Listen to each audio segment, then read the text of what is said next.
I have you both on speaker and the video's up. I just want to knock that. All right. Thank you so much, Kip. Not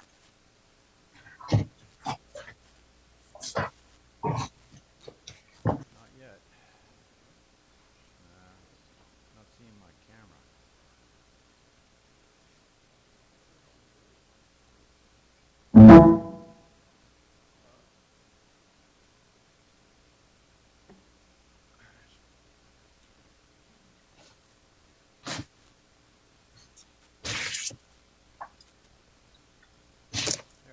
Ah, good. Hi. All right, great. I'm just calling in because this is such an amazing thing to me. So we're all hooked up. Can y'all hear me through the machine? Well, I'm on the phone right now. Let me hang up the phone so we can. Now, what about this? Can you hear me?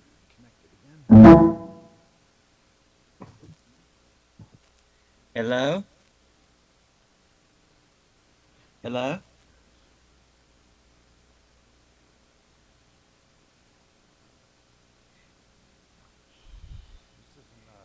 Hey, everybody.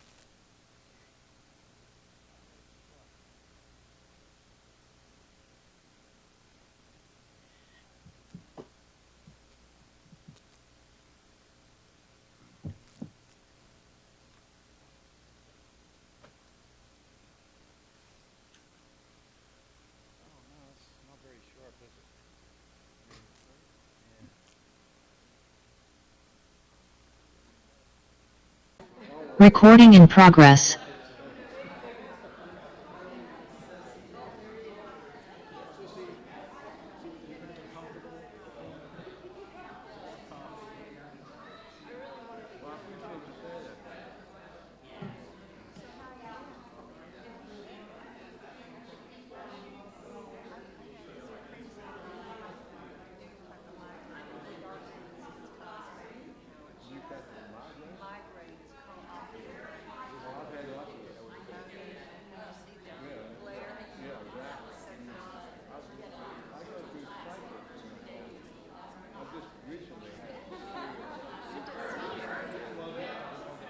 It's going to be a double water hug. Oh, it's okay. Let me go steady. How are you? Doing well. Yeah, I'm glad you could make it out. Yeah, it's good to I haven't seen you at the meditation group in a long time. I haven't seen you in forever. I know. It seems like 5 years. Probably it has been. 2017 is when you started. I never had it.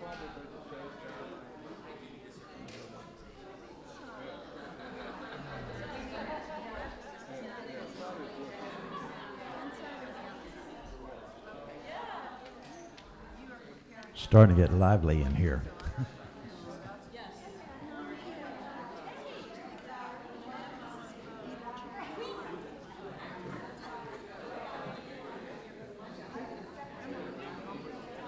Yeah.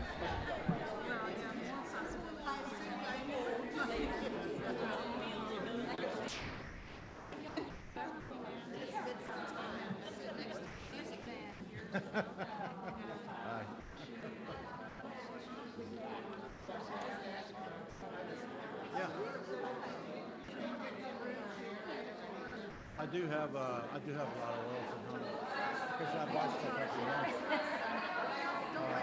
So I use all the product. I use a lot of it. Just so I do. You interested in a raindrop treatment or doing one?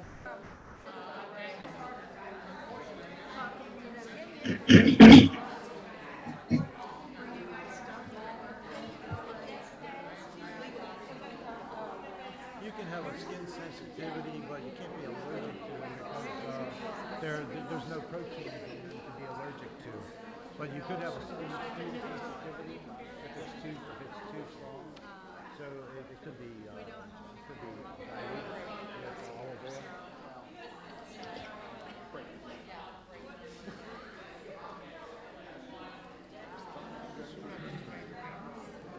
Okay. Oh.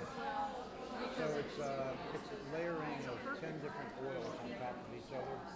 First working on the feet and on both feet, and then all on the spine with some light temporage massage strokes, different strokes to spread the oils out on the spine. But it's not really massage. You don't have to be a massage therapist to do it.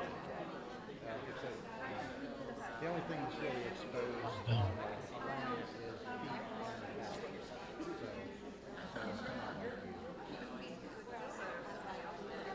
Oh, absolutely, yeah. No, I'm just saying that you can. So it's not. Yeah, it's hard to do for yourself, but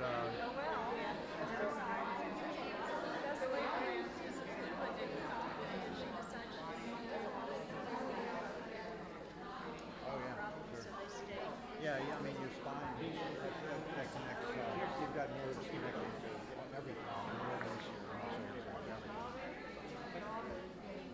Yeah, that's where your nervous system is. But Gary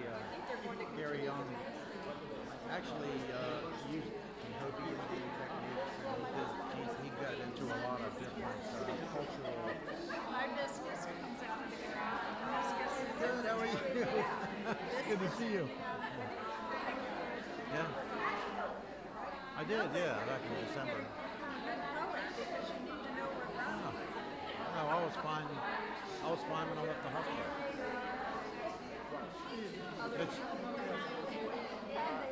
Yeah, I was very pleased with what they did, but I was even more pleased with all the prayers I got. Lots of prayers. All over the country. It's really powerful. Yeah, it's good to see you too. Thank you for asking. We saw all the colors. Sure. How are you? How are you, my dear? I'm fine. Excellent. So I should probably unmute that one. Good. That's the green one. Huh? Yeah, me either. My daughter got it. Secretary got it. Yeah. Oh, my Lord, you got it all around you. Yeah, I was Where's your daughter exposed. lives up in Maryland? Huh? Where's your daughter live? I mean, here now, does she? No, but she was here when she got sick. Oh, So I was quarantined for a month while she was sick. But I was around her all the time. Apparently I'm not very suitable. I don't think I have anything. Thank heavens. Yeah. But I just don't do well with immunization. Huh? I've only died from several immunizations. Oh, yeah, So I'm not an yeah. advocate. Yeah. Well, I did get that after a while. I finally got it because my daughter got sick. Was being so challenging, difficult about it. I finally got it easier to say yes. Yeah. Okay. And you took it? You I lived? did, yes. Yeah. Survived. So far, so good. So far, so good. Because I've had some very serious responses. Yeah. I remember when we had the polio shot. I would go home and have the polio shot. I just didn't. Yeah. Go home. You know, and I didn't want to be that because I had polio. Yeah. Back and forth. Good. wow. Yeah. So that was really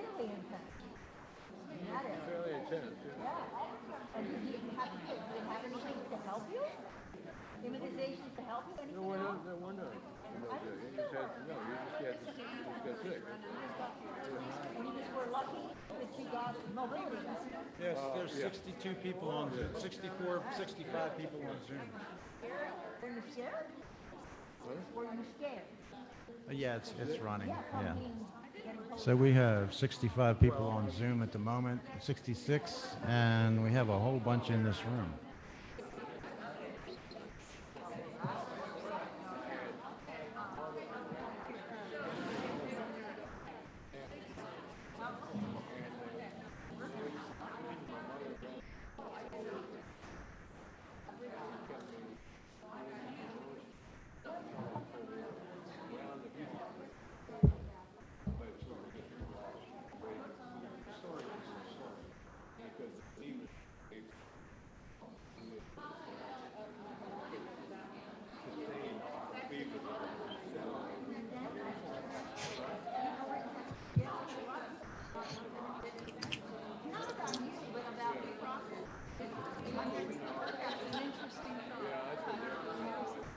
It's recording now.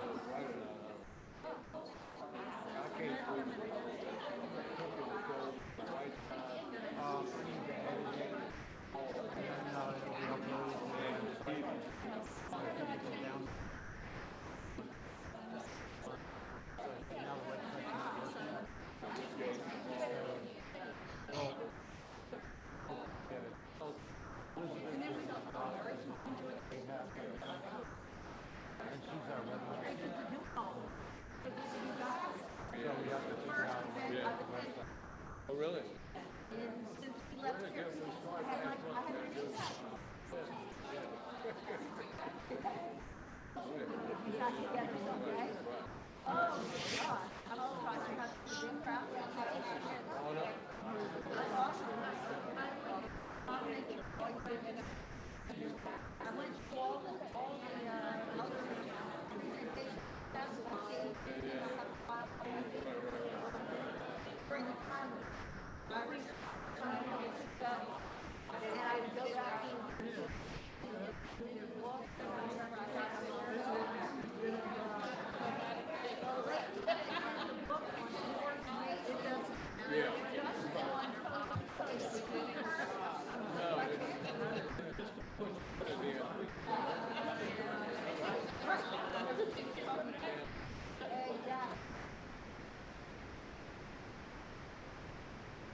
Give it another couple minutes. Okay. We got 70 people on Zoom and this room's full. They had, they can donate to us online. Yeah, they can donate to us online. Well, with it.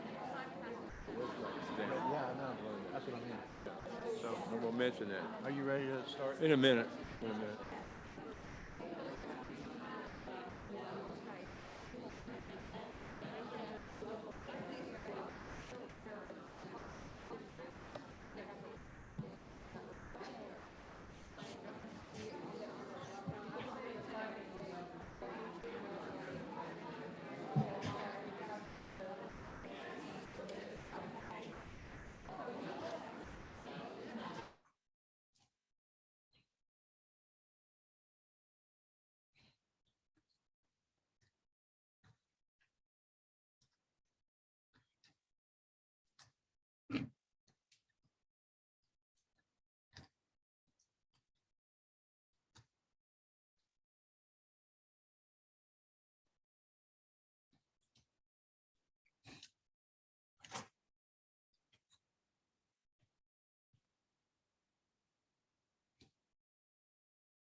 Good morning, everyone. For those who don't know me, my name is Tom Coates, and welcome to the Richmond, Central Virginia IONS Community Group meeting. This is our second in-person meeting, and as those who read the email that went out yesterday, unfortunately, our speaker today came down ill this week and is appearing to us by Zoom instead of in person. But we're still extremely excited to have him with us, and it's going to be a great morning for all of us. We have got a basket out front for love offerings. I see it's getting full, and I appreciate that. Those who are with us on Zoom, we ask you to make donations to our website. I've just learned our web maven, Elizabeth Kuhn, is in the hospital with some serious issues, and I've just learned that our website apparently is down for the moment, but we will get it restored within the next day or so, and so once it is restored, those who want to donate online can go on our website, and there's a PayPal function on there to do that with. I would like to give a little bit of background about IONS. As most of you know, but some do not, if you're new here, IONS itself, at the national level or international level, is an organization that was set up in 1973 by Edgar Mitchell. Edgar Mitchell was the Apollo lunar landing module, Apollo 14 lunar landing module pilot, and also had, I think, a Ph.D. in aeronautics or something like that. And like many of those guys, or say the few of those guys who walked on the moon back in the Apollo program, he had a takeaway from his experience. And his takeaway is, especially, he had a epiphany on the way back to Earth and looking at the Earth from space. And he had a unity consciousness experience that altered his life for the rest of it, and drove him to want to set up an entity that would be on the forefront of exploring the frontiers of consciousness. And he set up IONS in 1973 as a vehicle for that, and especially with an emphasis on the interface between science and spirit. So that mission continues today, and for those of you who are not familiar with IONS at the headquarters level, during this past year of the pandemic, it has taken on a new face, if you will. It's become much more active online, and almost every Friday it has programs, many of which are quite good, and I would highly recommend anyone who is interested in exploring consciousness and so forth in its many facets to tune into those. They're free, although I also would encourage anyone who is interested to support IONS itself. I will tell you, too, that the national organization has been challenged financially, like so many others have, because of the fact that most of its revenues usually come from the use of its retreat center in Petaluma, California. And the retreat center has been shut down since February of 2020. I don't think they've yet reopened even now, but they actually have broadened their membership substantially with their web presence, and I would invite anyone and everyone to support the organization and to go online to continue that cause, if you will. In our local group, as some of you know, and I see a number of new faces here today, and I welcome those. As those who already have been here and already know, we welcome everyone here. The only criterion for being a member of our group is just showing up, and there is no entrance fee, there is no entrance requirement, other than being a warm body and participating with us. And we welcome donations, but we're not turning anybody away because they can't make one. And so, now that we've been online for the last 15, 16 months, however long it's been, with the help of Dan O'Neill, without whom we probably would no longer exist because of his technical skills. I didn't even ask for that, Dan, but you certainly deserve it. But in any event, we are going to continue our web presence on Zoom and to combine in-person sessions with Zoom. There will be a few kinks here and there. We're still working those out, and we ask you to bear with us, but we think the undertaking is worthwhile, and we appreciate everybody's support and understanding on that.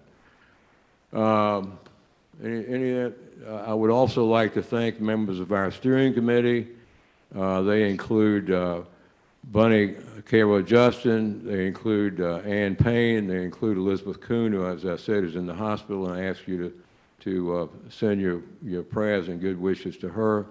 They include Al Moore, they include Martha Mullen, and they include Sally Youngs, who is our treasurer. And so there's some people who would prefer to write checks, and you can write checks either to Richmond Ions or to Sally Youngs for your donations, if that's the way you prefer to do it. Anything else I haven't covered? I can't remember. Oh yeah, we have books by our today's speaker, Ray Moody, at the table up front, and unfortunately he's not on hand to sign them, but we invite anybody to this is his latest book, which he's speaking about today, and so anybody who wants to I've read it. I highly recommend it. It's a worthwhile read from start to finish, as everything else he's ever written is. And so anyway, they're there. And Ray was supposed to be able to come in person today. He's had health problems this week and wasn't able to come in person, and he's asked for a rain check, so we're going to hold him to that and make sure he does come in person again and actually make it the next time. And you can smile at that, Ray. We're smiling here. It's okay. Okay, we're going to, as usual, start with a little opening meditation. I'm going to ask everybody to put both feet on the floor, relax, take a couple of deep breaths. Close your eyes.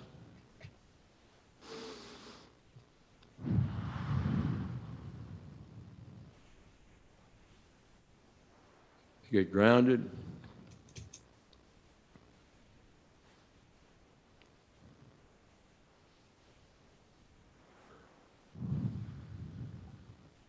In today's program, we're going to have some discussion and consideration of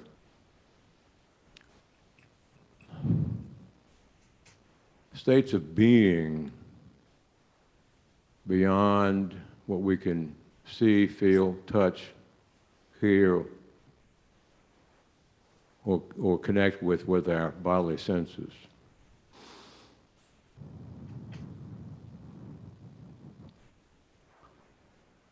Sometimes grasping the magnificence and infinity of beingness is enhanced by considering its absence. So I invite everyone here to go deep within and contemplate non-being. Contemplate the absence of being, the absence of form, the absence of anything, the absence of existence altogether. Realizing that it is from this absence, this non-being, from which beingness is created, from which it arises. And within each of our beings, within the consciousness of each of our beings, this source is accessible through silence, through contemplation, through our imagination, and some combination of all those aspects. We do not know and cannot know, perhaps, how that transition occurred. Many of our most sacred rituals, if you will, are attempts to emulate that. Tibetan Buddhist chanting, various chants, because we have some instinct that at some level a quality of vibration which we can understand as sound may have been involved, like Om, something like that. We hear people like Tom Kenyon may come up with all sorts of sacred sounds that emulate this phase of creation. And out of this, over time, we can imagine that at some point, starting from a point where there was no consciousness, there was no form, there was no existence, there was no creation, at some point these rumblings were continuing to go forward. And somehow, some way, a form was created which we imagine was expressed as something like, I am. And so I ask each of you to join with me in those expressions, in that expression. We'll do it once and then second time and then a third time. Starting now. I am.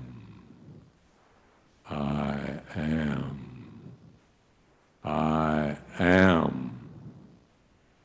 Realizing that in this exercise we are recreating our own transitional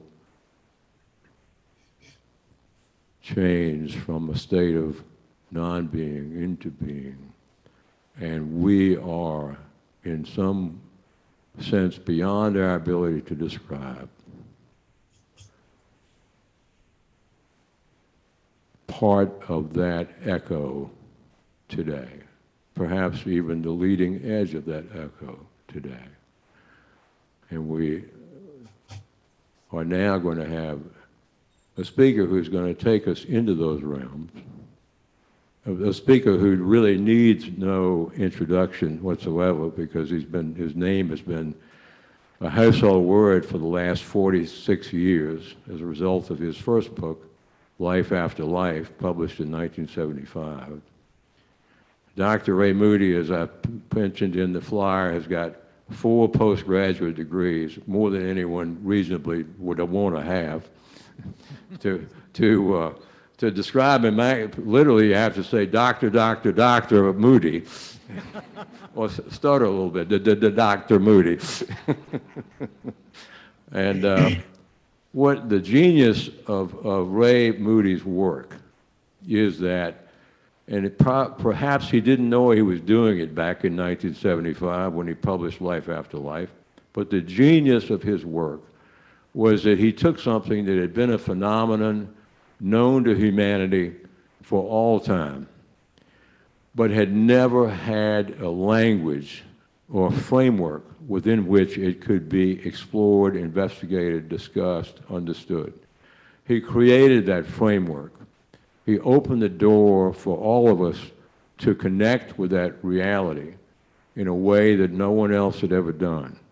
And his lifetime has been dedicated to that continued exploration And so without further ado, I give you Dr. Raymond A. Moody. Thank you very much. Thank you. Thank you. Thank you, folks. Thank you very much. Well, first of all, let me say that I'm very disappointed for not being with you today. I need to give you a little explanation. I have Hashimoto's or autoimmune thyroiditis, and I just had this really palpable fatigue for about a week and a half. So I'm just so sorry, because I wanted to come to Richmond because, you know, to me, that's where it all started. My dear friend, George Ritchie, the finest human being I ever knew, was from Richmond. And I went to UVA at age 18, intent on studying astronomy, but immediately got hooked by Plato and became a philosophy major. And I found out about these near-death experiences in reading Plato's Republic in September of 1962, and assumed that it was something only to do with ancient Greek things. But 3 years later, I heard Dr. George Ritchie's story, and that's what set me off on this quest. And so I'm just, I wish I could have been there with you today at Richmond, because it's, like I said, George's came from there. Well, I'm 77 years old, and have always been very cautious in the inferences I make. At the very beginning of Life After Life, I said that what the background I brought to this study was that my interests were in logic and philosophy of language and ancient Greek philosophy. And I haven't changed a bit since 1962 on that, because I think these are the real issues that underlie this biggest question of existence: is there life after death? And so what I want to say here at the beginning is that I want to report to you today a breakthrough, a genuine breakthrough in the rational investigation of the question of life after death. And I say that not to pat myself on the back or to try to get a new belief system started, but rather to issue a challenge, because this work I'm going to talk with you about today is really the background that I had when I came into studying these NDEs in 1962. What I'm going to talk about today is what I had been working on for a long time, actually since childhood. And so then I went on and I wrote my doctoral dissertation in philosophy at UVA on the subject I'm going to talk to you about a little today. And so I'm not trying to get something, like new belief started, or what I'm trying to do by saying that this is a breakthrough is to issue a sort of challenge. And that is that I have worked on this stuff that I'm talking about today for, gosh, since I was a kid. And I wrote it up finally in the sort of a manuscript form about a year ago. I just gave it to the most brilliant people I've ever known, 14 of them, none of whom are interested in near-death experiences or life after death, but who were professors of psychology and engineering, business, astrophysics, all kinds of logic. And I asked them to evaluate this very carefully and to find any flaws in it. And nobody has so far, by the way.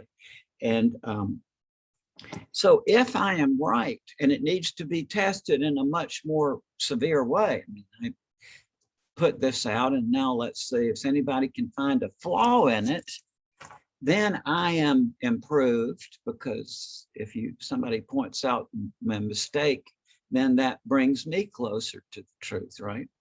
But if I kind of expect, and as I kind of expect will happen, this turns out to be valid after a very vigorous analysis, then we are on the verge of an entirely new way of investigating the question of life after death and many other big questions as well. Now, and so I'm going to present this to you in outline today, and if you can find a hole in it, please let me know, because I gather that this is correct. I've been doing this study of near-death experiences for a long time now, and knowing full well that eventually what I've done is I've developed a sort of way of reformatting the mind to think logically about things that have eluded logical thought in the past. And I've taught university courses on this. It eventually became an entire semester length university course that I taught multiple times at various universities. And knowing full well that eventually somebody who had been through this sort of mental training process, as it is, would happen to have a near-death experience. And I knew, or had figured out from reasons I won't go into right now, that under those circumstances, somebody who had an NDE with this already in their mind would be compelled to talk about it in a new way. Because, as you know, the most common thing that people with near-death experiences say is, no matter how many languages they speak, no matter how articulate or eloquent they are, no matter how bright or how many degrees, everybody says, I just can't describe it to you. There are no words. And that's the ineffability problem, right? The fact that we can't fit the language we have to this kind of experience. Well, what I have done, and I claim this not to congratulate myself, but to issue a challenge. What I've done is I've solved the ineffability problem. And so this has now actually transpired at least once to my knowledge. A very eminent scientist and artist, who also happens to be a very fine man, took one of my seminars on this years ago, then subsequently had 3 near-death experiences during a 60-day hospitalization for H1N1.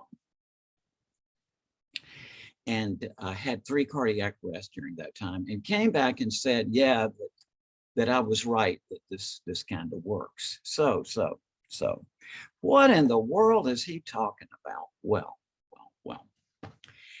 you know, there are sort of 2 levels of thinking about this big question of life after death. One is the question of the way that the subculture that we're all in handles it.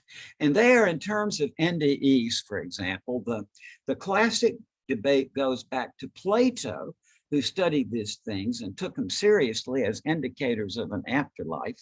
But a guy who lived around the same time, a little earlier, Democritus, had figured out that the contrary to the experience that we have when we look at a tabletop, for example, that is solid and unbroken, Democritus had just figured out with reason that contrary to that sense perception, that this table has to be made of tiny little bits that are too small to be seen, which he called atoms. And that was the beginning of the atomic theory of matter. And Democritus, in his writing on this phenomenon, said, there is no such thing as a moment of death. So what he said, that these near-death experiences, what they represent is the residual biological activity in the body. And that is the same debate we've had now for 2,400 years, right?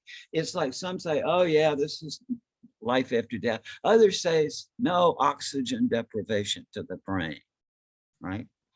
Well, I've never taken that thing about oxygen deprivation to the brain seriously, because in 1972, one of my own professors of medicine told me about trying unsuccessfully to resuscitate her mother. But she said, as her mother passed away, she herself, the physician, got out of her body, saw the scene down below, saw her mother's deceased body and her own body standing by, looked around, just saw her mother there with her, now in spirit form, she said, saw her mother recede into this light, being met by relatives and friends of her mother who were coming out of the light. Then came back and rejoined her body. Well, what? And I've heard lots and lots of these subsequently. So if the bystanders who are not ill or injured have identically the same kind of experience as people who are resuscitated and revived, some other factor or factor than oxygen deprivation to the brain is involved, right? Because the bystanders are not ill or injured, so they have the same. Something else is going on. And the way we debate about it is non-productive. It's so for not just for that reason, but for other reasons involving the whole problem that we call in philosophy the mind-body problem. Now, what I have to tell you is very, very counterintuitive. I realize that. And it may be at first shocking and off-putting, but I ask you to bear with me. This isn't everybody's cup of tea, but I think there are enough people around who will be willing to join me in this. Okay. Now, what are the big underlying problems, not the superficial non-problems of oxygen deprivation? What are the real underlying conceptual problems that hold us back from rational comprehension of life after death? Well, they have been stated by some of the great thinkers of history. Plato, David Hume, who was a friend of Ben Franklin's, to date him for you. A.J. Ayer, for anybody who studied philosophy, the early 20th century philosophers. So these people have identified the real underlying problems. I mean, really, what is it that keeps us from rational proof of an afterlife? The real factors are, number one, Plato pointed out in his work, I call it the narrative concept problem. And what this means is, Plato said there always, when you think of this idea of the afterlife, it's really kind of obscure. So he says there always has to be some kind of story or narrative account to get thought started and for us to get thinking about this problem. Well, the Greeks had the same ones we had today. You know, my uncle Alexei, he fell off a horse, he almost died, came back, he got out of his body.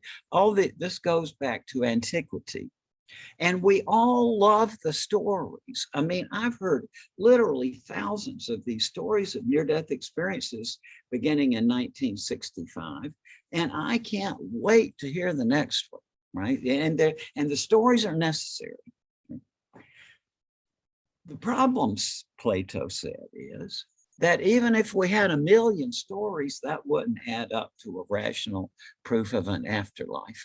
What we need in addition is some set of concepts that link the stories of the experiences with the statement that there's life after death.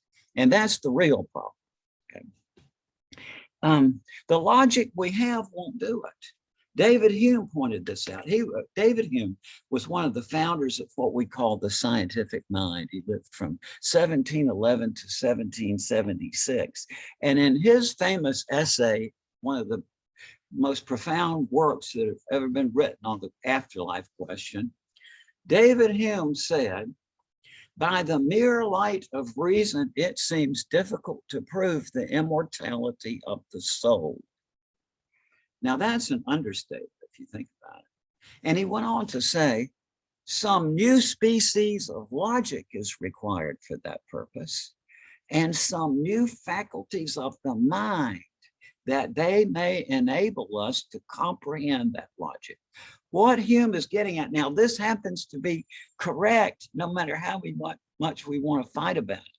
But what he is saying is that the mind we have and the logic we have are not sufficient for solving the problem of an afterlife. And I assume that Hume meant that therefore it was impossible, because the idea of coming up with new logic, or that we could find new faculties of our mind that we didn't know we have, seems implausible. However, what I have found out is that that's a lot easier to do than we would think. And that we can work out a whole new system of logical principles, and when we get into these, when we start computing them, we're thinking about them, we find out we have faculties of our mind that we didn't know we had. And that once this is open, then the whole question of life after death looks in an entirely new way. Okay. Now, what was Hume talking about? Well, he didn't very clearly state why the logic we have doesn't work. But this fell to a later group of great thinkers in mathematics and philosophy, and actually science too, around the early 20th century. And one of these figures was a guy named A.J. Ayer, who was a member of what you call the logical positivist movement. And actually, A.J. Ayer later had a near-death experience. I talked to him, I think it was 1988, 1987, I guess. In London, I was on a radio show with him. But in his famous statement about the afterlife, he said, you know, it makes sense within our language to talk about somebody surviving a total change of personality or a total loss of memory. But he said it doesn't make any sense. He said it's self-contradictory to talk about a man surviving the annihilation of his body.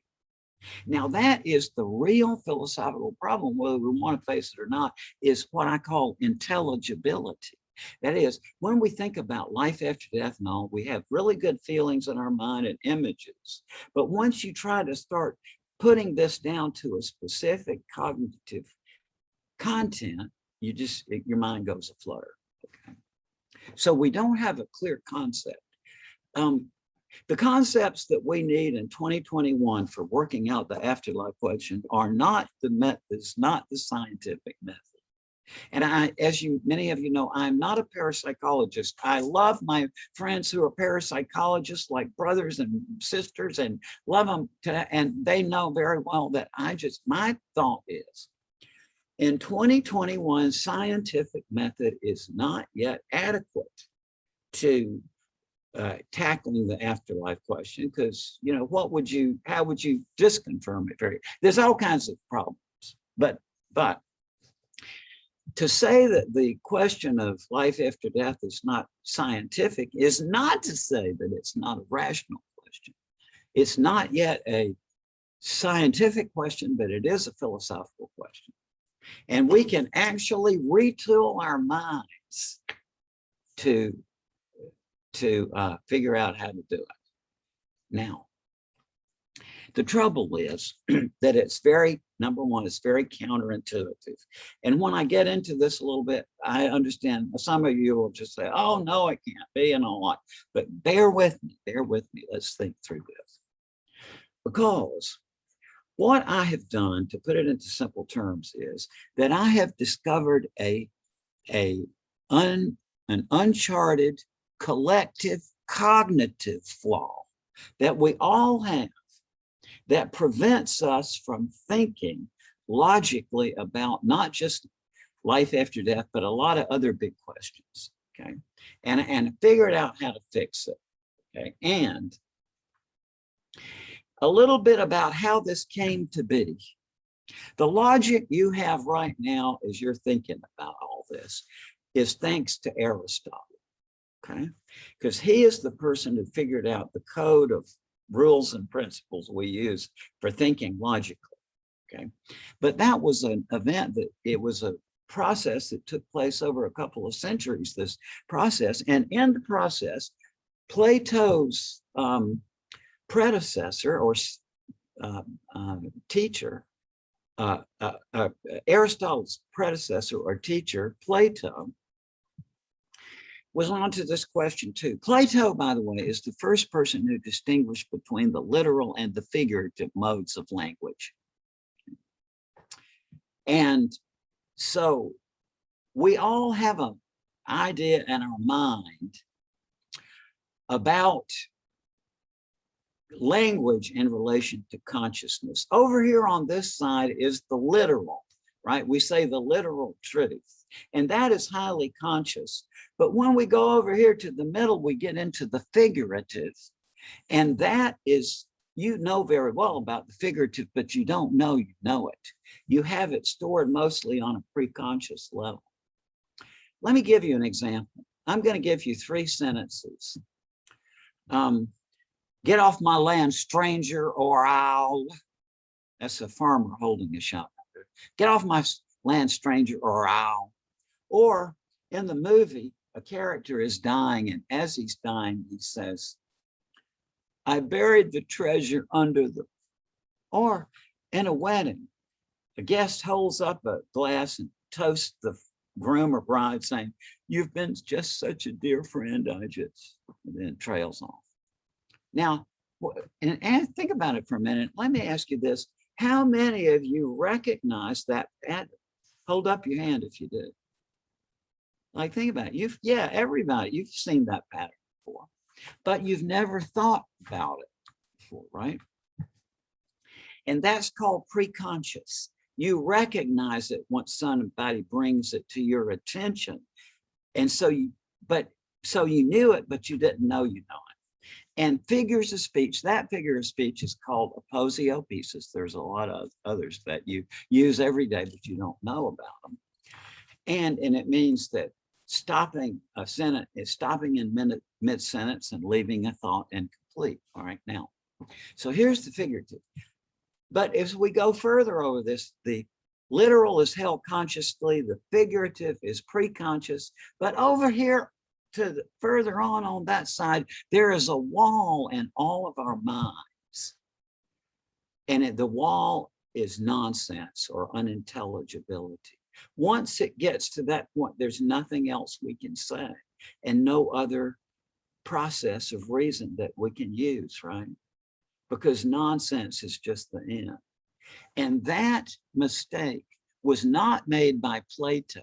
He was trying to figure out how unintelligible language works. But Aristotle was just too uptight, and he said, no, yes, he just stopped that entirely. So, and therefore, in 2021, when something is unintelligible, we can't think about it logically.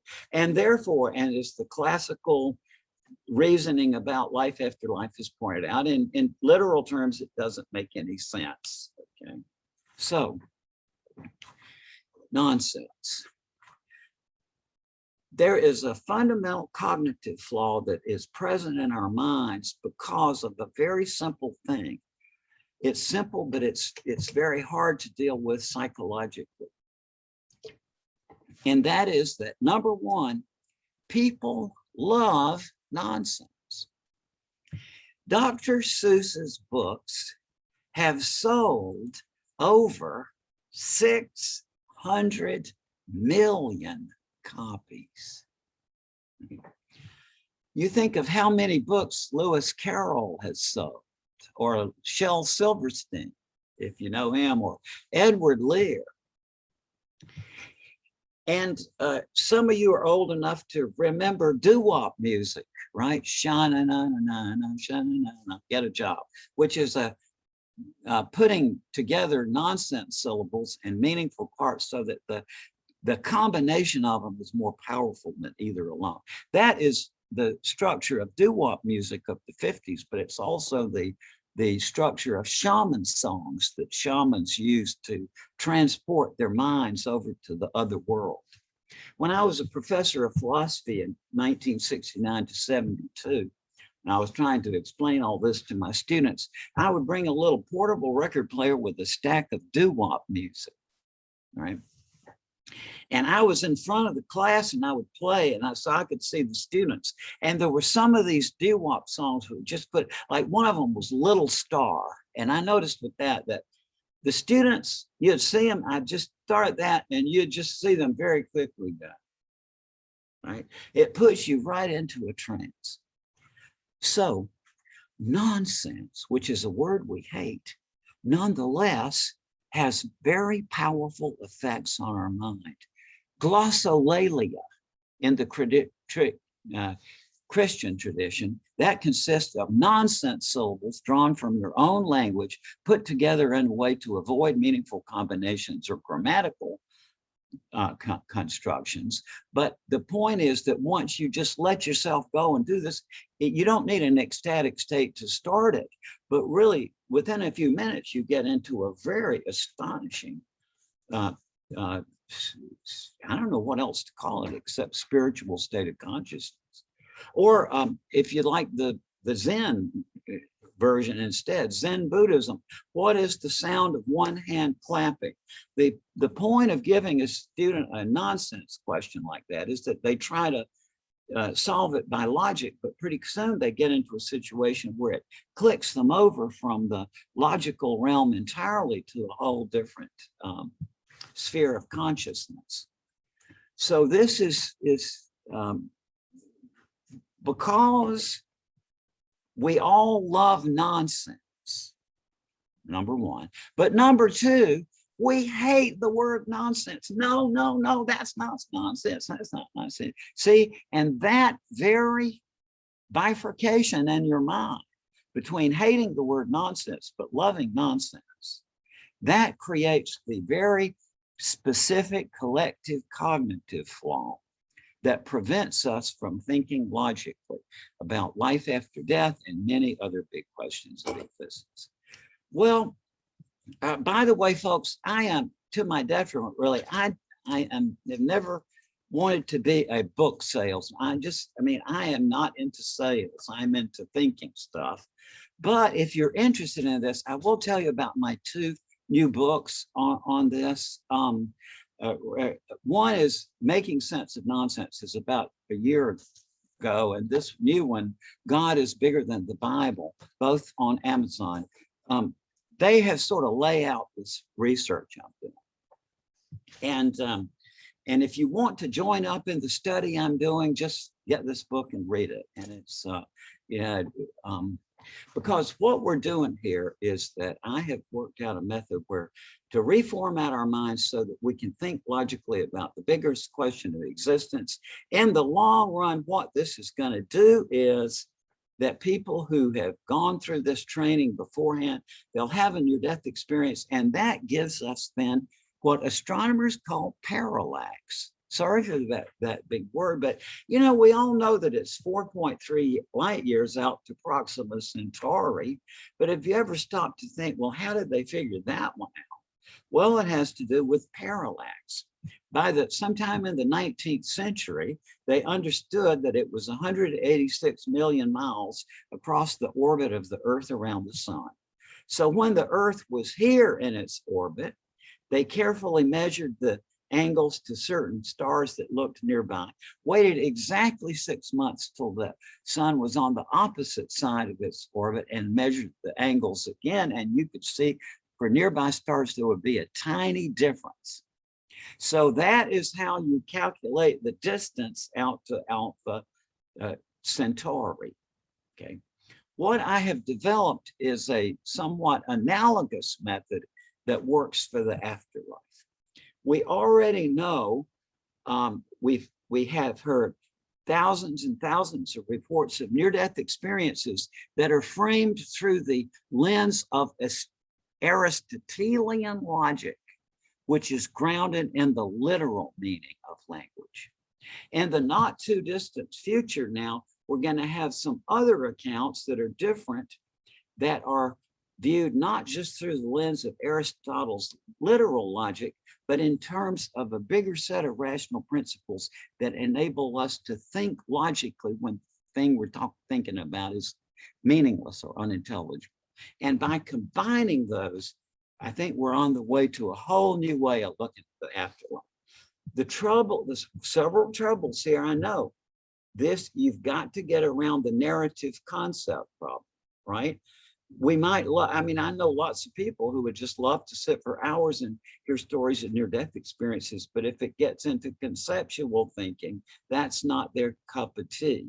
And that's okay, because not, you know, this is not for everybody, as I said, but once you open up to this, it really does open up some very interesting aspects of your mind. Basically, nonsense. What is nonsense? Well, nonsense is, number one, language. We say sometimes, stop your nonsense talking to the kids jumping on the sofa. But in the root sense, nonsense is not physical activity, it's language. It can be written language or spoken language or signed language. And it's language that is unintelligible. That is, it doesn't make any sense. It conveys no thoughts to the minds. But, you know, so is Chinese unintelligible to Raymond Moody. Does that mean that Chinese is nonsense? No, it means that Raymond Moody doesn't understand Chinese. Nonsense is language that is unintelligible because it is meaningless. It lacks meaning. But, you know, the fact that it lacks meaning doesn't mean that it doesn't have an effect. One bright day in the middle of the night, two dead boys got up to fight. Back to back, they faced each other, drew their swords and shot each other. A blind man came to see the fray. A dumb man came to shout hooray. A deaf policeman heard the noise and came and killed those two dead boys. Many of us know that from childhood. It's a popular playground rhyme that's been around for a long time, centuries. And it has people tell me when they remember these things from childhood, it's great nostalgia for them. They remember how they would chant that rhyme when throwing a basketball around with their friends and a form of social bonding or something. And so what we ignore by sort of keeping nonsense on the levels of children literature is that actually nonsense has very powerful spiritual effects on us as well. It is an unexplored spiritual modality as well as childhood fun. Okay, now, so one of the very counterintuitive things that you have to face when we get into thinking about nonsense is that there's lots of different types of nonsense. And that is very counterintuitive, right? If it's nonsense, then it's got to be undifferentiated. No, but listen to this. 'Twas brillig and the slithy toves did gyre and gimble in the wave. That's nonsense. But now listen to this. Holiness pursues the vestigial lipstick of purple spontaneity. That's nonsense too, but notice it's different from the first type, right? But now listen to this. That cannibal you men just ate was the last one in this city. That's nonsense too, right? But you can tell it's different from the first two types. So I bet you didn't appreciate until right now that there's different types of nonsense. But what this means is that you have a mental faculty that you didn't know you had, because you can recognize the three different types, right? If I gave you a fourth sentence, you would be able to tell me which category it belongs in. For example, if I said, when you do this experiment, if you smell an odorless gas, it is carbon monoxide. You would realize that as an example of the third type, right? Self-contradiction. But hey, listen, we're just beginning. Hat thoroughly the if, zoom, how, zest. That's nonsense too. But different from, or, right? Well, lots of different types, a huge, vast realm, not just of language, but of the mind.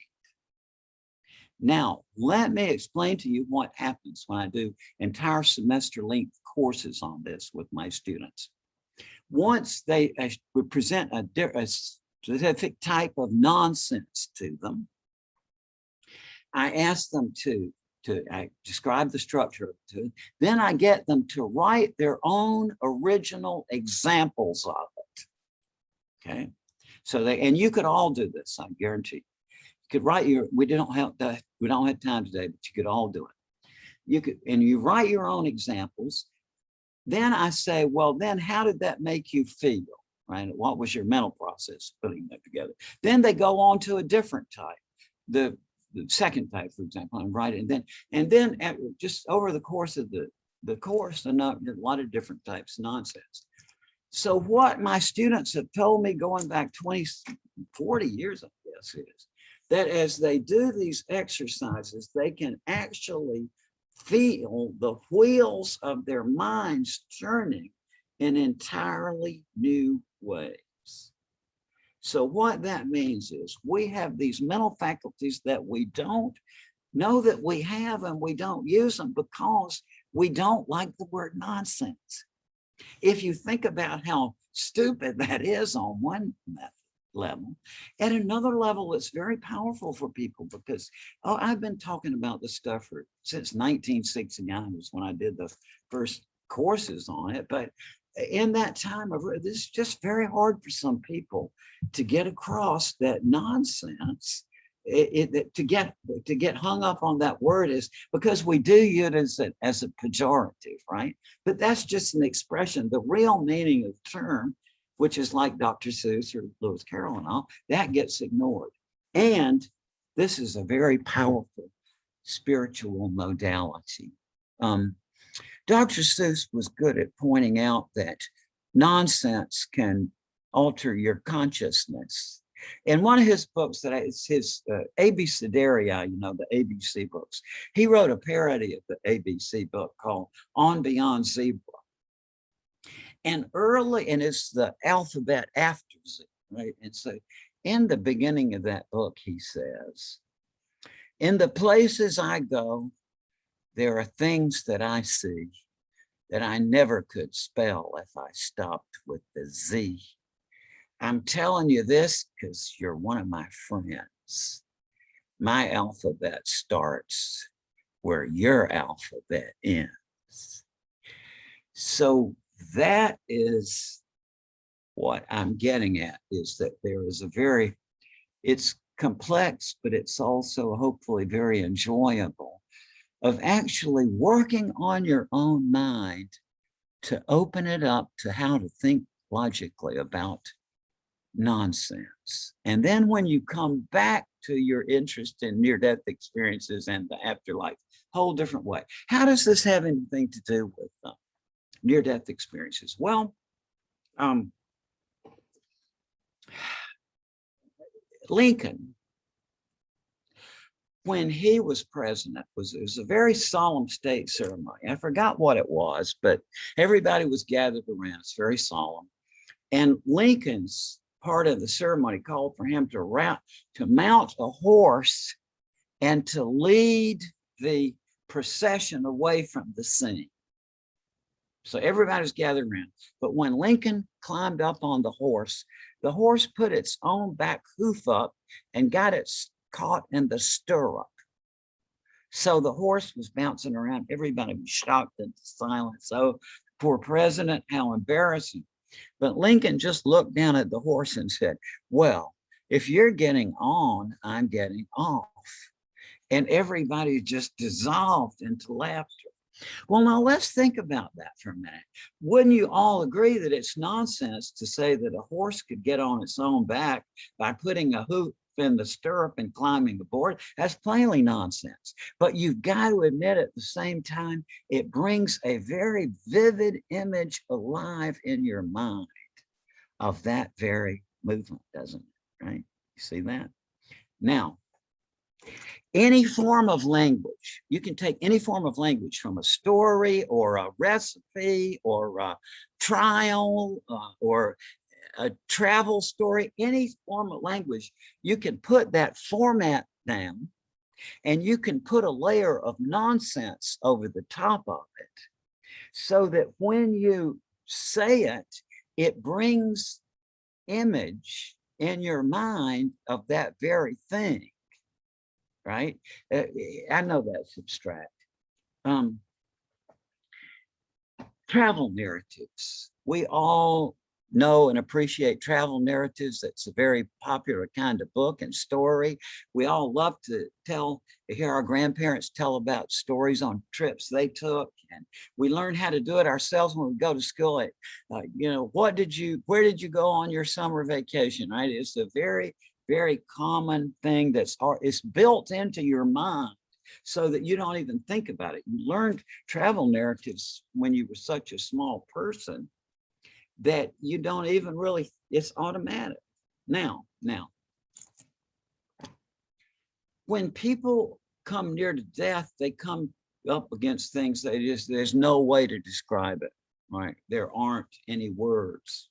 And also they tell us that this experience did not take place in time. There was no time passed. I saw every single thing I had ever done in my life, but there was no time. And people say it's not like space. You are not in space as we are. It's just a matter of thinking and then you're there, right? So faced with these problems, we say, the best way I can describe this to you is that I got out of my body. I went through a tunnel into a light. I met my deceased relatives. I saw my life pass in review. I came back to my body and returned to life. That is a travel narrative, right? But think about it a minute. The reason we understand the meaning of travel narrative is that it involves space or time. And so that is the real ineffability problem. See, it's like Lincoln on the horse. It brings a vivid image to our mind, but it can't be travel in the normal sense. Okay. So, unintelligibility is a funny thing. I want you to all go back in your mind to the year 1915 and assume the mind of a very well-educated person of the year 1915. Okay. And then in that context, I want you to listen to the following 3 sentences. Sentence number 1, all 4 of Ethel's grandparents were lost and perished in a shipwreck long before her mother and father were born. Right? All 4 of Ethel's grandparents perished and were lost in a shipwreck long before her mother and father were born. In 1915, that's totally unintelligible, isn't it? Isn't it? Think about it. Now, flash forward to 2021, that same sentence. It hasn't happened yet, but we can make sense of, right? In the intervening years, we've learned about the role of DNA and heredity and gene splicing and gene editing and gene engineering and cloning and all these things. So we can imagine a scenario of sending a probe down and getting the DNA, and then we could make that be, right? But in 1915, it makes no sense. In 2021, it hasn't happened, but we imagine how it could. Now go back to 1915 and listen to this. 2 women got married to each other at City Hall today. Nonsense, unintelligible. But today, the law of the land. Or listen to this one, 1915. I watched a movie on my phone this morning, right? Nonsense in 1915 today. So you probably did today. So the fact that something is unintelligible doesn't mean that it's forever lost to us. By working on it in a different way, we'll be able to bring it up. And this is as counterintuitive and crazy as this sounds, and I know it does. It happens to be a reality. Listen, folks, this is a funny thing to say, but I'm going to tell you this story because I'm so proud of the individuals who are involved. But it's a very interesting thing. It's the most the funniest things that's ever happened to me in my career. And that is that I had the manuscript for this book around for a long time, about 10 or 15 years ago, I guess. I gave it to a friend of mine who was, number one, he was both director of research at Georgia Tech. Simultaneously, he was professor of business at Georgia State. So Roy was, he designed the release mechanism of the Saturn V, just beyond a genius. So I'd given my manuscript to a friend of his, so he read it and said, and then just out of nowhere, he just said, Ray, he said, the CIA, they're really nice people.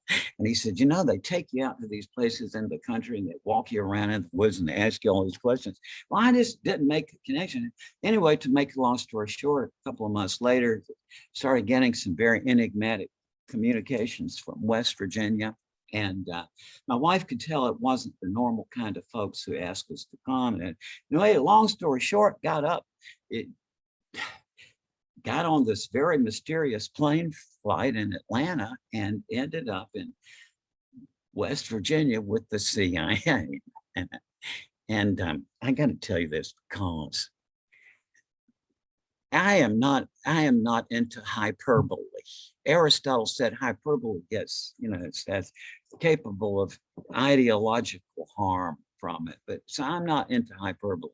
I'm honestly telling you, this was the nicest group of 20 people I ever sat with in my life. And, it's like I felt at home because like the hair, and the glasses kind of skewed like this on, and the shirt tail out and talking kind of like this. And the nicest men and women I'd ever been with. And so it was the CIA. It was just, and so subsequent to that, they've had me back 2 times on this. And these people are like, in addition to be the nicest people you're ever going to meet, because you think, how do they get this job in the first place? They got to be squeaky clean, right? And so they're just all as nice as they can be. And then also just incredibly smart. I was sitting then after this lecture, I was sitting down in the lobby getting ready for my ride. It's about 7 o'clock. And 2 of them were in there, this woman and this man. And I was talking about sidereal astronomy, which is an interest of mine. And so I had to bring in Immanuel Kant because and so how when you introduce an idea just to get people to see if they're on board with it. And I said, Immanuel Kant, right? Just proposing the name like that. And so this man said, oh yes, he said, The Critique of Pure Judgment is my favorite book, he said. And the woman started learnedly talking about the the antinomies of pure reason. So that's the kind of folks we're dealing with. And thank you for them. I just hate it the way they've been, criticized recently, and that's really the point of this. But I also figured that they might make this mistake once, but I don't think they would make the same mistake 3 times. So the fact that they're interested in this indicates to me that there's something to it.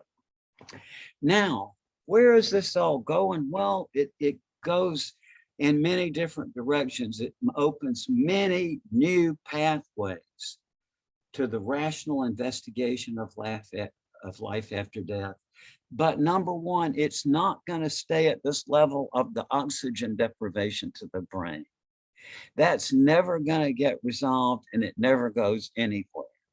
We've got to think about this biggest question of existence in a whole new way. And it takes, rather than just listening to the stories, we've got to think about some concepts. And so anybody who would be interested in doing this with me, just because eventually we're going to have people coming out of this, we will have a whole new way of talking about near-death experiences. Now, I know this is crazy sounding and all mixed up, but just, for those of you who want to try this, let me know what you think. And by the way, Tom told me y'all had some books there, and anybody who wants me to autograph a book, let me just give you my address right now. I'll be happy to do it. Just send it to me. It's my address is 5881 Old Summerwood Boulevard, Sarasota, Florida, 34232. 5881 Old Summerwood Boulevard, Sarasota, Florida, 34232. And anybody wants me to sign the book, and I'm so sorry about upcoming, but anyway, just please send it to me and I'll send it back to you. And I want to open up this for questions and all. I know, because I know that these are hard sayings in a way. I mean, it doesn't seem to make sense. But the trouble with it is, as I've learned over 30 years of doing this, that once you work through it, it does make sense. And it opens up entirely new ways to think about a lot of things. When I taught a course on this 20 years ago,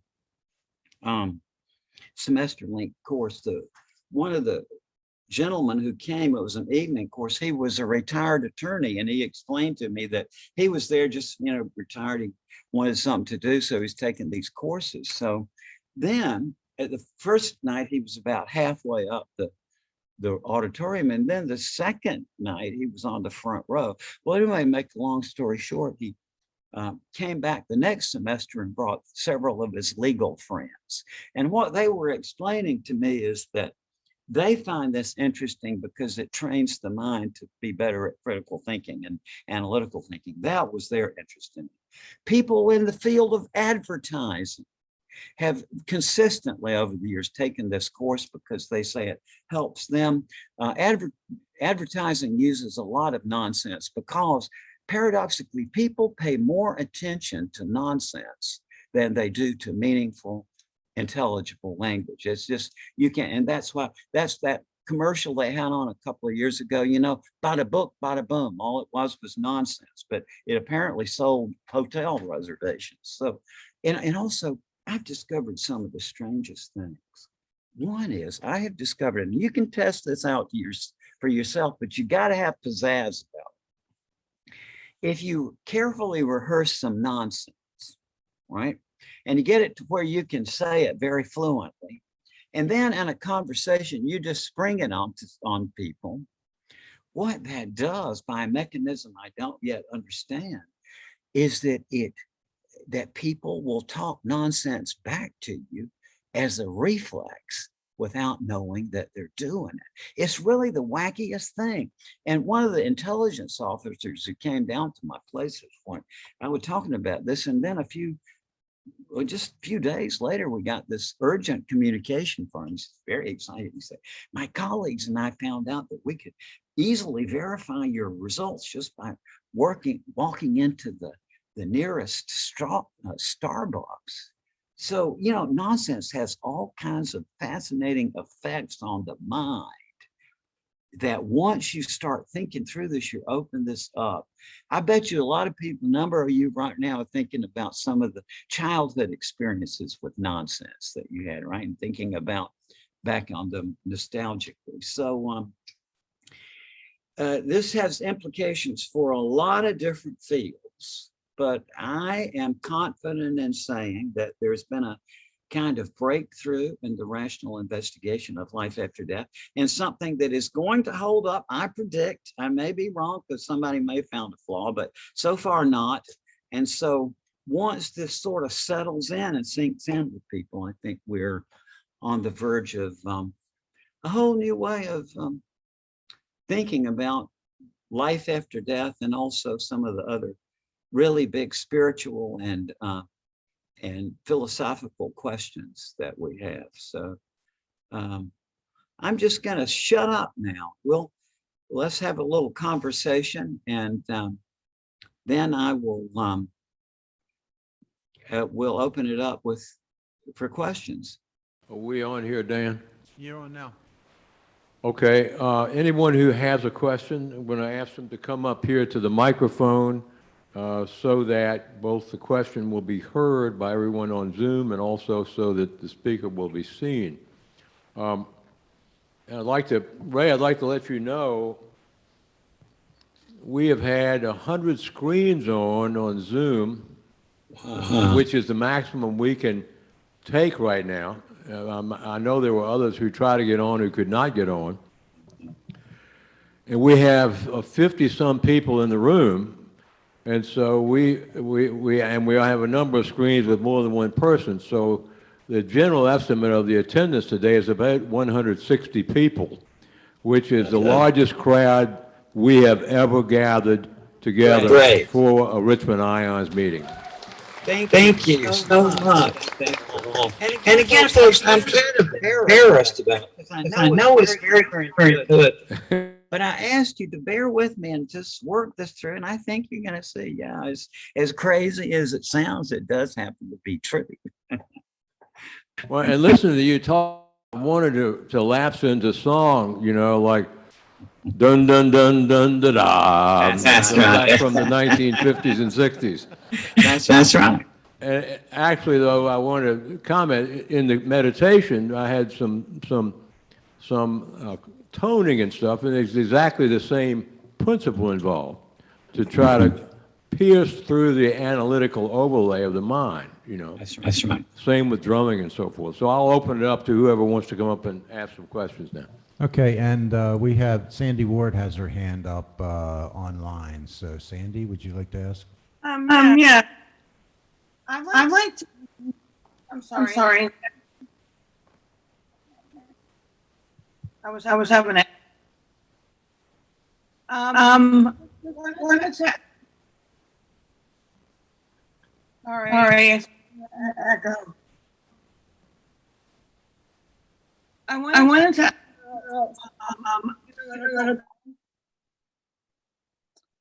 I don't. Okay. Is that better? Yeah, go ahead and speak. Okay.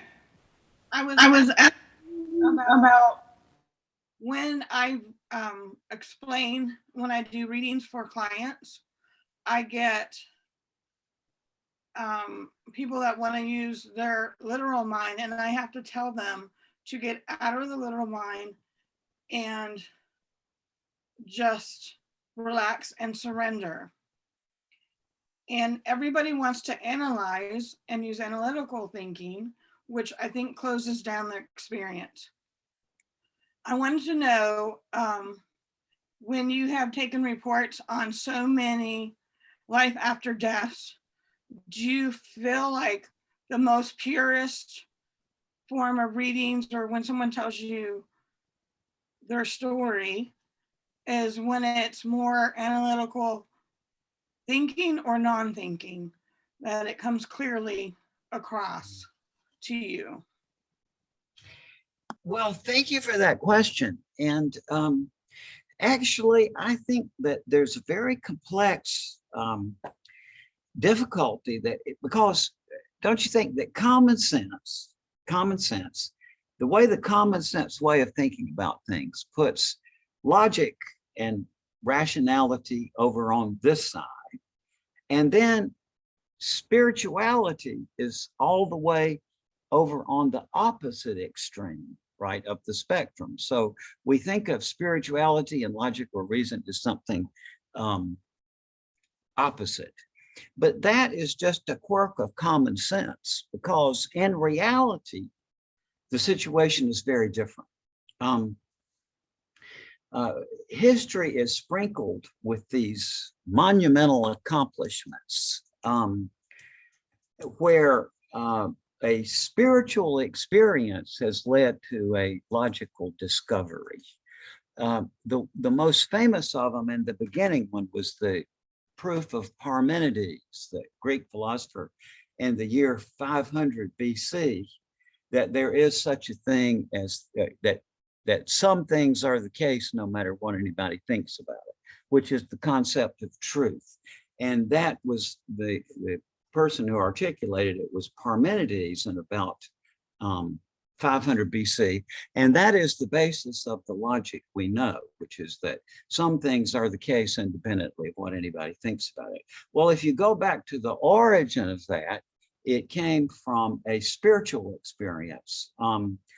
Parmenides apparently was an evoker of the dead at one of these oracles of the dead, I gather, and he would regularly go in his incubation experiences to the other world and get this information. And on one of these occasions, he was abducted by a goddess who sang him a song. And this is the very first written out logical deduction. And she said, Parmenides, when you go back to Earth, don't tell people to believe this, because the goddess says so. Tell them to work it out in their own minds and see it for themselves. So that was the beginning of deduction. There's a lot of others. Descartes discovered the analytic geometry in the course of 3 nighttime visions he had of the goddess of truth, or the spirit of truth. I mean, there's just lots of them in history.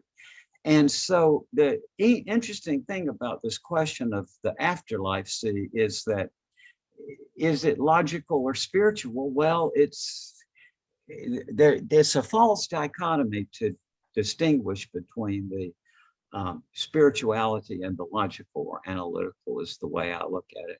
And if you look at the history of it, this is all tied in together. Okay, we have a question from the room. Hi, Ray. Thanks for coming Hello. today. Appreciate it. My name is Martha.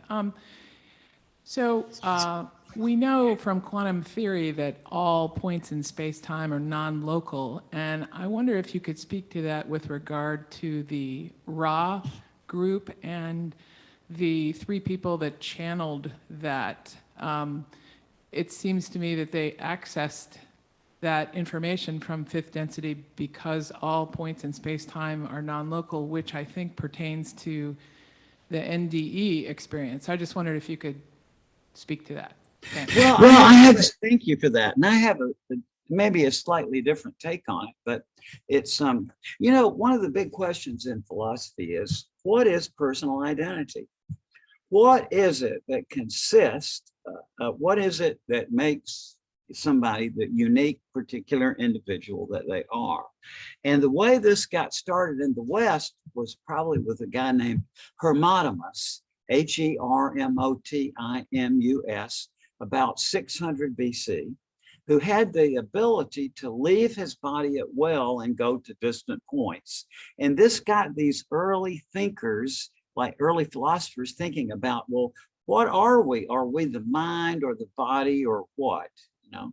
And so then when it got a couple hundred years later, it got up to Plato, who was the person who figured out defined the notion of the immortal, immaterial soul that we have. And that was pretty much official through the Middle Ages. I mean, I guess you could have gone to the stake and been burned if you had denied that. But in the 1500s, it began to loosen up a little bit. And the English philosopher Thomas Hobbes pointed out that really the notion of an immaterial soul is not a very clear or coherent notion. So then it went on. John Locke, who was partly responsible for our Constitution with his political thinking, was also a thinker about knowledge. And he said that our personal identity is constituted by our memories. Then you get up to Hume, and Hume said, well, you know, when I look in myself at what I most intimately call myself, he said, I don't ever come across any sort of underlying substrate. It's all just ways the impression of the moment. So what is it? And so, you know, that's a big question. It involves very clearly, you know, if there's survival of bodily death, what is it that survives? Well, I'm not trying to press my own opinion, but I'll tell you where I've come to this after, you know, decades and decades of thinking about it, is that this is what I say we are. And how did I come to this? Well, and I did about a year of geriatric psychiatry in this town where my patients were the movers and shakers in town. You know, I mean, the chief of police or the mayor, they don't want to come into the front door of the mental clinic like the rest of us peons. They have to go around the back. So I was being older, I was the one appointed for that. And for a year, just listen to these really articulate, bright old people who were there mostly because of situational stress or loneliness. And throughout that year, I kept saying the same thing. You know, Raymond, the older I get, the more I develop this impression very strong impression as I look back at my life that it's been kind of a script or a story or a play or a movie. Anybody here in this room had that experience yet? Yeah, look around it. See, it's a very common thing. It's a developmental. You reach this point where you look back, this is a story. So what do I think that we are? I think that we are our stories. The identity of Raymond Moody is a story. And your whole consciousness is set up to reflect that. Consciousness is inherently narrative directed. When anything new happens to you, what do? You weave that new event into your continuing life story. That's how your consciousness works. And so, that's what I think. I think this is a story. The way I put it, Elie Wiesel, some of you may remember, he was a scholar when I was a kid. He had survived Auschwitz and he became a Nobel Prize literature. And I loved Elie's books. And in one of his books, he says, God made man because he loves stories. And I think, what are we? We're God's stories. And the way I've got all this figured out, and I may be totally wrong, but it looks to me like when you finish this story, you go through some incomprehensible process, and then you're just back on another storyline. So I think that's, there's a principle in cinematography, and I may get the name wrong, but I think it's the Kulnikov effect. But cinematographers have, one of their principles is that any two random images, just whatever, unconnected or wherever, two random images presented in sequence, your mind starts weaving a story to connect them. That's how we're set up. So life is story, is what I think. Thanks. We have another question.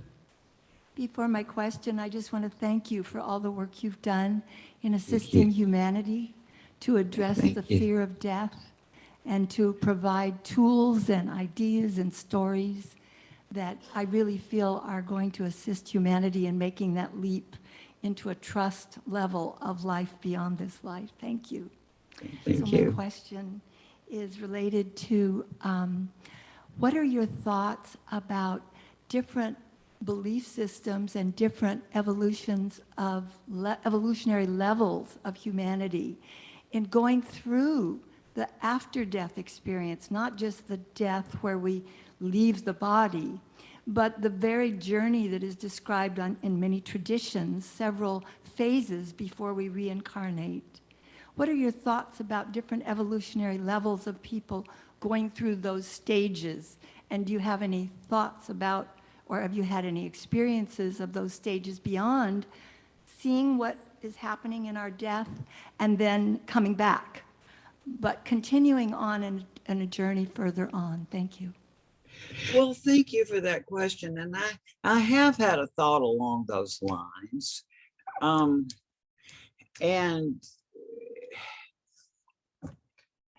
it's something like this. It's the way I think of it is this life story that I'm leading, that I'm experiencing now. And now let's say for a moment that something like reincarnation is true. Then what is the relationship between me, Raymond Moody, sitting here now, and these other putative individuals that I've somehow been identified with in past lives? Well, that's a big question. And what comes to my mind, I remember specifically sitting in high school, 12th grade, and reading in my high school English literature book about the concept of a framing device. That's what they called it in 1962 in my English book. What they call it now is a frame narrative. But what it is, we all know a little bit about Canterbury Tales of Chaucer, right? And we know that that story is the story of these pilgrims who are walking along to the chapel or wherever, the cathedral in Canterbury. And on the way to pass the time, they tell each other stories. Well, the frame narrative or the framing device is the story of the pilgrims walking along to Canterbury, but that is set up as a device for telling the stories that constitute the Canterbury Tales, right? So that would be or if you know Boccaccio, the Decameron, it's the same deal. People caught in a villa during the plague, and they're hiding out against the plague, and they're telling each other stories as a way of passing the time. And the Decameron consists of those stories. Or Ray Bradbury, if you like him, the illustrated man, the hobo with all the tattoos that come to life. And so those are frame narratives. And what I want to know is there some frame narrative over and above this one that I'm living right now that holds this one that is Raymond Moody right now, together with others that I supposedly was or will be? And and so that means that at this higher level that we're talking about now, is consciousness still narrative like it is now? And I don't know. I've asked a lot of people, you know, about this, near-death experiences, very articulate people. And I still don't know. I still don't know. Is there a level of consciousness beyond the narrative consciousness that we're all experiencing right now? Or is there something more? What Eben Alexander told me, you know, Eben is very, kind of like me in his analytical side. And he was saying, I asked him, I said, you know, you're obviously the time-space orientation system is gone when you have a near-death experience. And I said, well, what are the coordinates? Like, what sort of coordinate system do you use over there to locate yourself? And he said, it's love and information. So by triangulating on time and space, we don't do that anymore, but we triangulate on love and information or knowledge. And that's coincides. Now it appears that Ravi has a question. Anybody who is on Zoom, please raise your electronic hand so that I can see you. I'd like to keep everybody muted until it's time to talk. So Ravi, if you would like to speak, ask a question, go ahead. Yeah, my question to Dr. Moody is, what are your views on Hinduism? You've talked about Zen Buddhism and all of that, but the elder brother of all of these faiths that starts this Hinduism is Hinduism. You cannot get away. Whatever word you use, you've got to come back to the denotational and the contextual knowledge of the Indus Valley civilization. So what are your thoughts on that? That's my question. Yeah. I've studied Hinduism, and I was down in like at a Hindu ashram several years ago and talking about my narrative conception of life, and that life is a kind of play or drama. And after my talk, the Swami stood up and he said, yeah, that's what we've figured out too. He said, it's like in the Hindu way of looking at it, this is all like a drama and like a big kind of theater. So yeah, and I have studied Hinduism, yeah. And how much do you study? I'm not religious, but I do study religion. Hinduism transcends religion. That's the secret there. People just don't get it, but that's neither here nor there. So my question is, how much of that taxonomy of thought do you use in developing a Western framework in order to present to the Westerners or to the Western audience? That's the question. It's an intellectual scholarship question, as opposed to just going from Plato or the Greeks, because prior to the Greeks, you already had this taxonomy. So that's my question. Well, that's right. And in this kind of field, there's, the taxonomy is part of the question. I mean, in the sense that I think that we are a long, long way from genuine overall rational comprehension of almost anything. And I've always been, see, my awakening came when I was about 7 or 8, looking through a telescope. And I realized at that very moment that, number one, I, Raymond Moody, am fascinated and driven and curious, and that's what drives me. And that concurrently at the same time, number two, I never am going to know much of anything. That's how I just assume things are. So to me, this is all very tentative and being put together in those ways. And so I don't have an opinion about it yet, but also it's kind of like, to me, I know that as even after hearing thousands of near-death experiences, that I'm going to be just as surprised as anybody else who's never heard one when this happens, because everybody tells me that, you know, there's just no way you can formulate it in words in a way to get it across to others who haven't experienced it.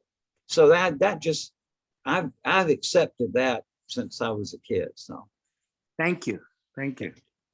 Thank you. All right, we have a question from the room. I would like to ask, do you think that in life after death, the analytical and logical mind disappears, serving no purpose? No, I don't. George Ritchie told me in, I guess in 1965, I heard him say this, and I've heard, and then we developed a friendship years later, and then I just heard him say these same things many times. And I've also heard it from a lot of other people. And in cases where the cardiac arrest goes on in such a way that it's just impossible to imagine that the person would have lived. Like George had a cardiac arrest at least for 9 minutes. They don't know how long it was before when they found him, but 9 minutes at least. And that shouldn't be, right? But people who are in that extreme situation go on and talk about beyond the level of the physical, there's other realms. And one of them that I've heard from a lot of people is that you become aware of a state of existence that is comparable to an institution of higher learning. Like George said that he said, if you try to imagine MIT and Caltech and Harvard and Yale and Princeton and UVA, all of them squeezed into one place, he said you couldn't even begin to imagine this place. And so he said that people in this realm are just involved in the acquisition and furtherment of knowledge. And a lot of people over the years have told me that in this review of their life, they're with this Christ or with the being of light. And they say that when specific events appear in this panorama in which they are learning something, that the thought comes to them, not words, because there are no words, but the thought comes to them that even after you come over here permanently, this process is going on. And George said specifically when he said, this process of knowledge is something I gather that goes on quite literally for eternity. So, but I also think, whole ways of thinking go under, and new ways of thinking are constantly coming up. All right, thank you. Valerie on Zoom, go ahead and unmute yourself. Hi, Raymond. Hi, Valerie. Hang on one second.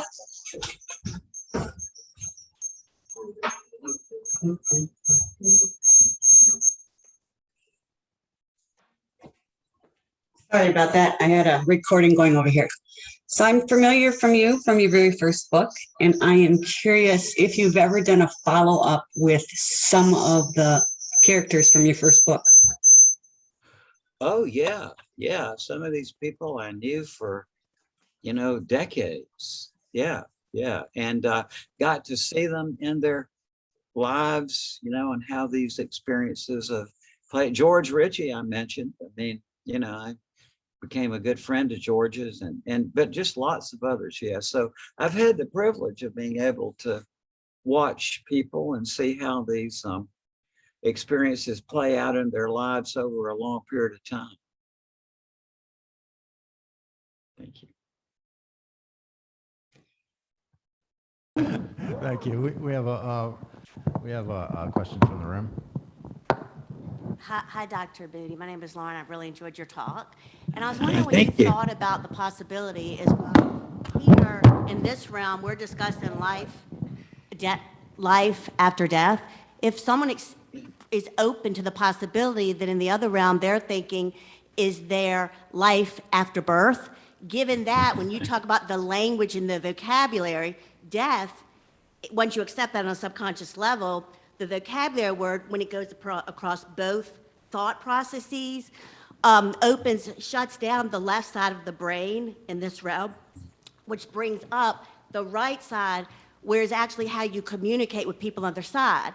And so for me, the breakthrough that I think more and more people will happen as we go past 2021 will be that as more people are open to these possibilities based on what you're saying about the language and how it cuts across, then more people will be able to do more channeling, which then you get the information from the other side that you don't know, which then will bring in the scientific method, where if you're channeling on the other side, you're able to know things that can be done in an experiment through a parent if there's a child that is deceased, where you know things that are coming to you that can be in a scientific method. And I'm just wondering, and that's how I see it going, and I want to know your thoughts on that. Yes, I have some thoughts. And excuse me 1 minute. I want to get my son Carter, who sort of set this up for us. So I'll be right back. There's a specific reason. I'll be back.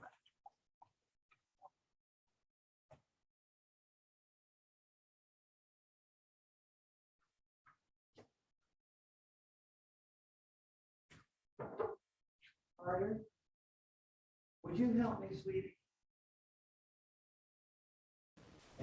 So, Sandy, you'll be next. I just want to let you know. I know you're waiting.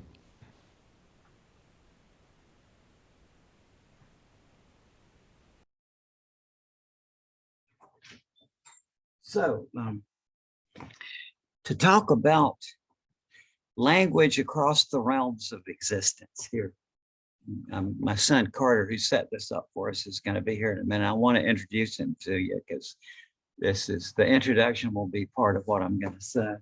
Car? Yeah. Okay, good. All right. This is my wonderful son Carter, who will be 23 years old on July 20th, 23. And so thank you, Carter, for getting this set up. Carter is the nicest person I've ever known. And I know that, everybody says that about their kids, but this is what everybody says about him, right? Just so sweet. Well, Carter, my wife, Cheryl, had never been able to have children. So as soon as we got married in 1993, we sent up prayers, that God would send us a situation. So Carter, we met a family in Kerrville, Texas, a Mexican-American family who they're looking for adoptive parents for their son who was going to be born. And so my wife and I were down there on July 20th for the birth. And Cheryl was the first person to hold Carter when he was born in 1998. So a baby is in the hospital for 3 days is the routine. And then on the day he was discharged, Cheryl and Carter in his little baby seat, and I went to a local restaurant there in Kerrville, Texas, with Carter's birth mother and her parents, his maternal biological grandparents. So we were sitting there in the restaurant having lunch, and the conversation, the gist of the conversation was that Carter will always know his birth family, and then in the fullness of time, we would all get back together. There'd be a reunion. And in the midst of this conversation, I looked up on the wall of the restaurant, and there was this nonsensical placard there on the wall that said, "Closed. I have gone out to find myself. If I should arrive before I return, please hold me till I come back." And they did. In April of 2011, the whole family came and spent a week with us. So what I'm getting at is, yeah, there is certain forms of language, and nonsense is one of them, that is transdimensional.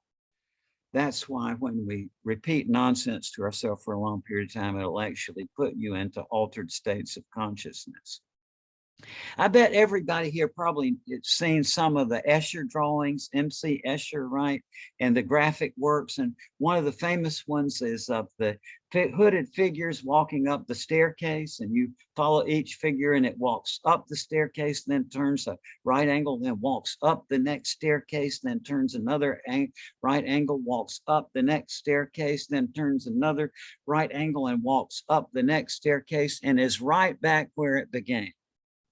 Right now, you could take a protractor and a ruler and what graphic artists called a value scale, all the different shades from the brightest white to the darkest black, and you could create a perfectly intelligible and meaningful description of that surface. But when you try to describe what is in the picture, it's got to be nonsense, right? If the person went up, up, up, up, up, up, up, and right to the back, same place. See, that shows that when the mind transfers from one level of existence or reality to some other level of existence or reality, it has to generate nonsense in between. That's why many people, as they go to sleep at night, will talk nonsense, right? Because it's transitional. So nonsense is a form of language that actually sort of facilitates transitions and between one level of reality and another. And so. All right, we have Sandy Bigler on Zoom. Hi, Dr. Moody. Thank you so Sandy. much. Hey, so thank you so much for your presentation today. I have two questions for you. The first question is that, do you do classes? I know you're retired, but do you have an online class course that, that we could study more of this nonsense? Well, I don't right now, but I mean, I'll guess,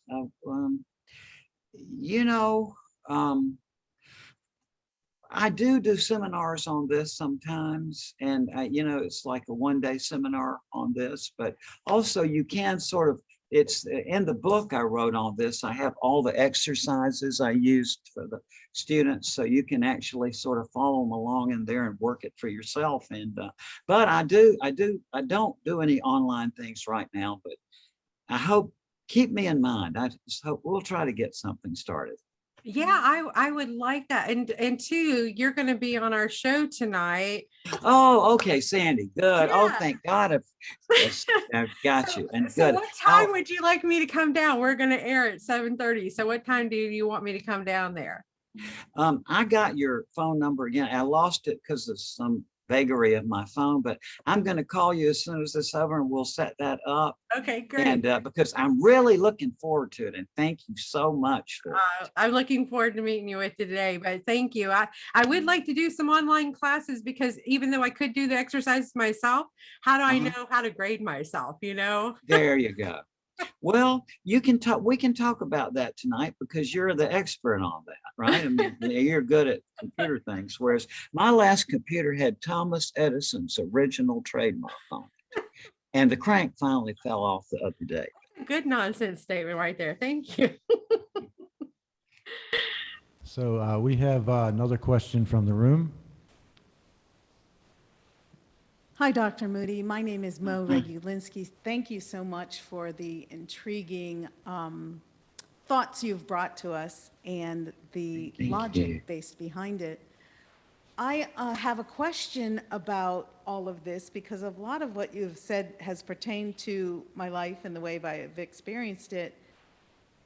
And what I'm coming to the conclusion of is it's a study in philosophy, but is there a frequency element in this that you have found resonates through the near-death experience, through the experience of nonsense? Because when I'm listening, what I get is nonsense flows to our mind in a different frequency. And the reason I say this is because in the passing of my father, I felt the frequency of him in his altered state, and then all the electrical appliances in the house went a little berserk.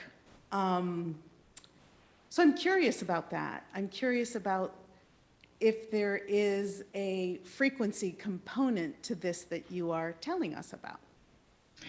Well, what I would say is that common sense is wrong about,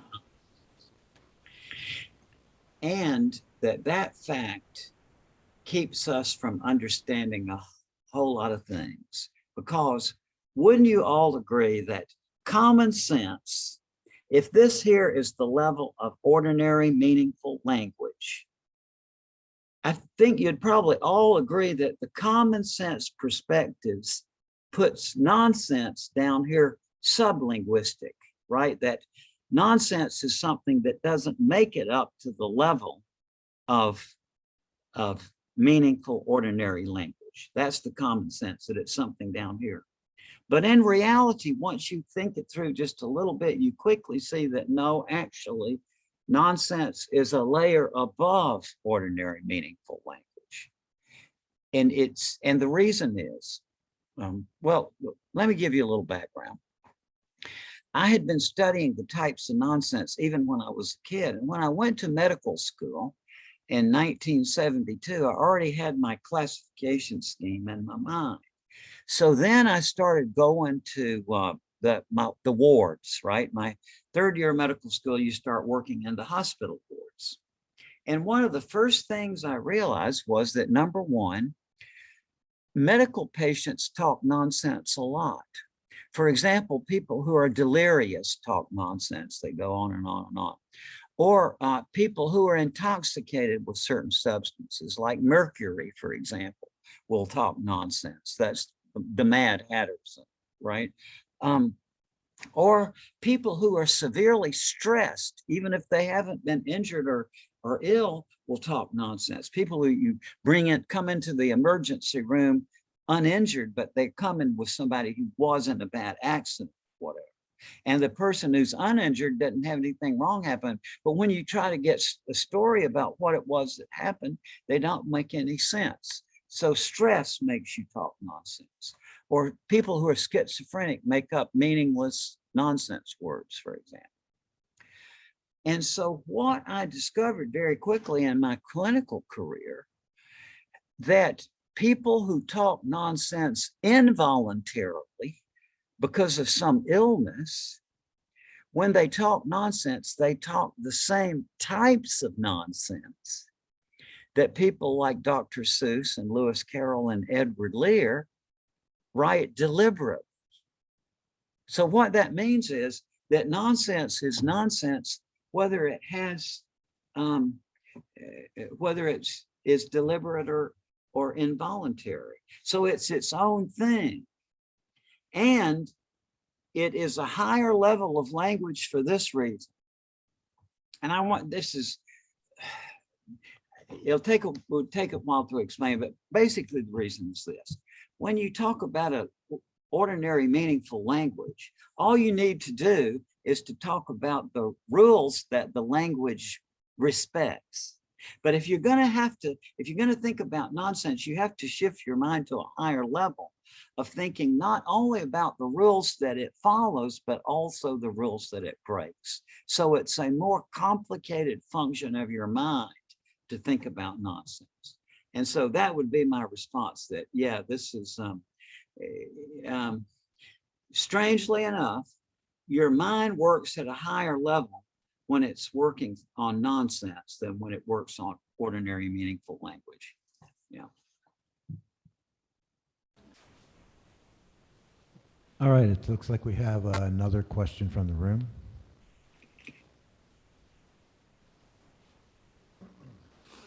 I'm a bit curious.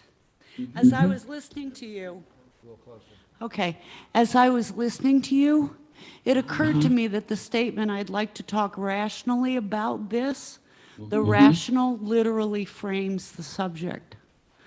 And as I continued to listen to you, it occurred to me that you're beginning to pick apart our definitions of what it is to be rational and our definitions of what logic is. That's right. And I'm That's guessing right. you've thought of that, but I wanted to ask if you've Yes. thought of it that way. Absolutely. You see, because of Aristotle, and I love Aristotle, this is not a criticism, but it was just one of his limitations. That was just a hurdle too high for him to think about nonsense. His favorite word for nonsense is random talk, was the word he used. But you can very easily see that nonsense, far from being random talk, is less random than ordinary meaningful language. And I'm not, but because of his limitations, when he formulated logic and reason, he put it in terms of the literal mode of language. But the process of reason has been evolving over centuries. It's not a static thing. So yes, I think this work I have done does expand the realm of rational thought. I do think so. Yeah.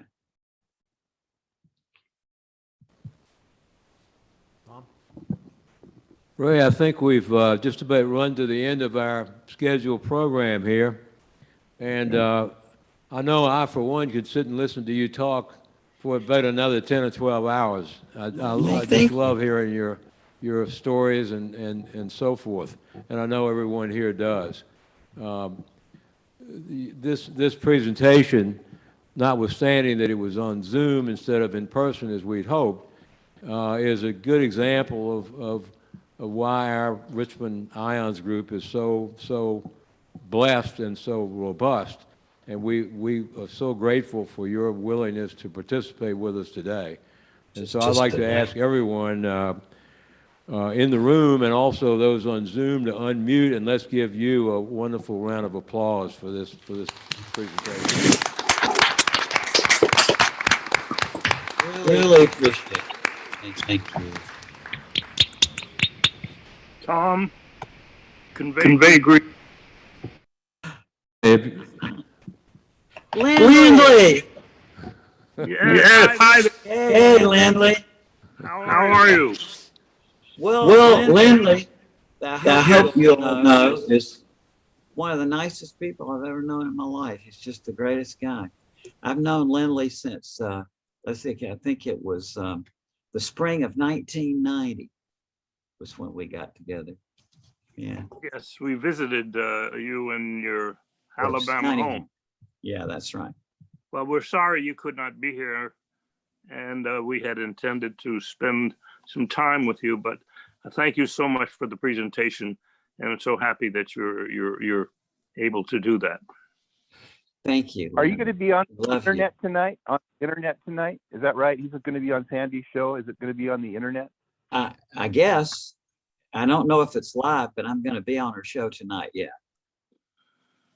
Any details, Sandy? If you're interested, it's on Raising Vibrations Radio, which you can find on Google, and it's on Facebook Live and on YouTube.